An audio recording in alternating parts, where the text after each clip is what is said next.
Falcon 9 has literally changed the rocket game forever. As many records as I'm sure Starship is going to break, Falcon 9, I think, is always going to be remembered as the rocket that kind of made SpaceX different and more advanced and ahead of everybody else. Before the Falcon 9, sure, they were doing a few private rocket launches, and that in itself was groundbreaking to see the space industry kind of moving more private, but the fact that now landing a rocket that can take things out into orbit has become a point where now if it doesn't happen, it's actually disappointing, I think speaks volumes to how reliable and successful the Falcon 9 rocket has been. So yeah, the last Starlink mission, the Falcon 9, unfortunately, after 6 reuses, was not able to stick the landing. Most likely because it very intelligently saw the seagulls on Of Course I Still Love You, and realized that as cool as it would be to stick the landing, would not be cool to roast those birds on the drone ship. So it took a hit for everyone and decided to plummet into the ocean, and I'm sure SpaceX is going to try to figure out exactly what went wrong and why it didn't choose to kill those seagulls. But unfortunately, it ended a record streak of 24 consecutive landings. And honestly, the last time a Falcon 9 rocket did not quite stick the landing was, I think, in like March of 2020. So it's been a while. And now we had gotten so comfortable and so accustomed to always ending every Falcon 9 launch with a, oh hey, now let's get ready for the landing procedure, to the point now that we're like let down. We're all disappointed. We're like, hey, wait a minute, why didn't it stick the landing? And it's crazy to me that we get disappointed by that, because at the same time, just a few years ago, the idea of a rocket landing itself was near impossible. And whenever it comes to Elon Musk doubters, or people saying Elon's not going to achieve something, or Elon is way overestimating his accomplishments and what he can achieve, I think the Falcon 9 and being able to land that rocket on drone ships or land multiple Falcons after a Falcon Heavy launch, that will always be at the top of everyone's response when it comes to Elon Musk can do things that no one else thought was possible. And of course, it's important to remember, it's not just Elon, it's the whole SpaceX team, and there's so many moving parts outside of him, but I think it will by far go down in history as one of his greatest achievements. And anytime someone says, oh, Elon can't do that, it's always going to be, well, he found a way to make rockets rapidly reusable. And over the past year, it's not just been, okay, cool, we can land and relaunch rockets again, but also the massive amount of innovation that I think goes uncredited is how quickly they can turn around these Falcon 9 rockets. People can get bored pretty quickly. In fact, I'm pretty impressed that Joe Rogan on the latest Elon Musk podcast had never even seen a Falcon 9 rocket land before. Joe, you've interviewed the guy 3 times, you never saw that?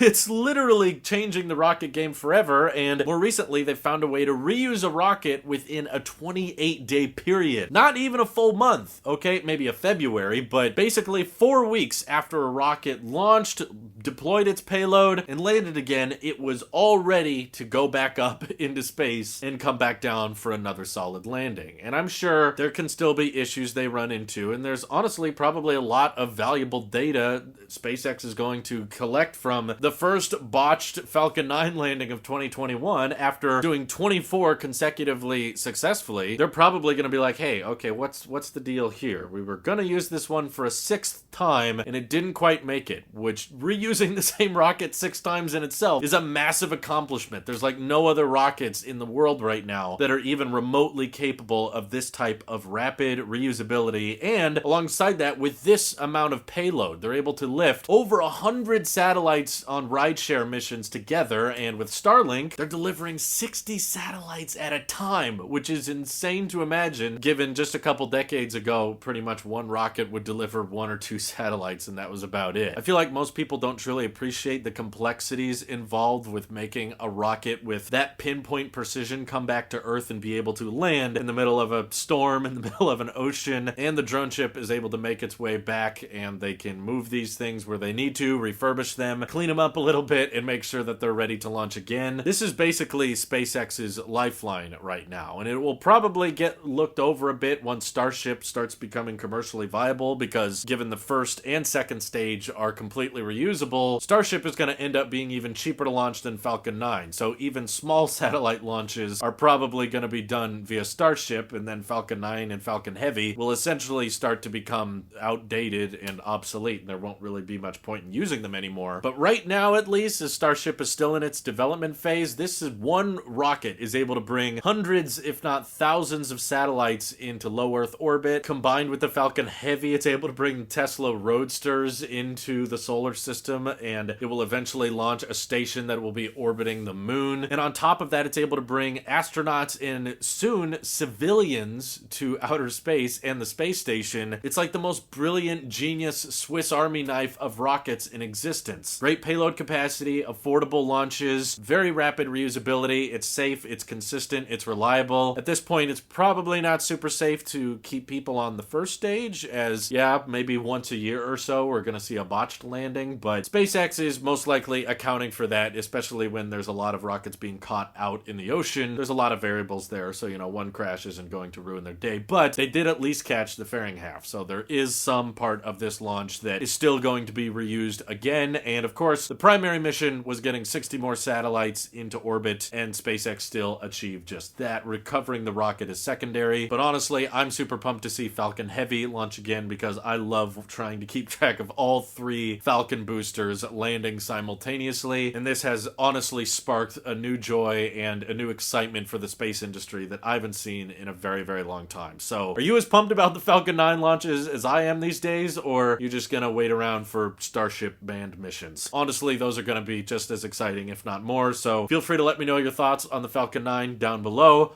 Thank you all for watching. Hope you have an excellent rest of your day. Take care.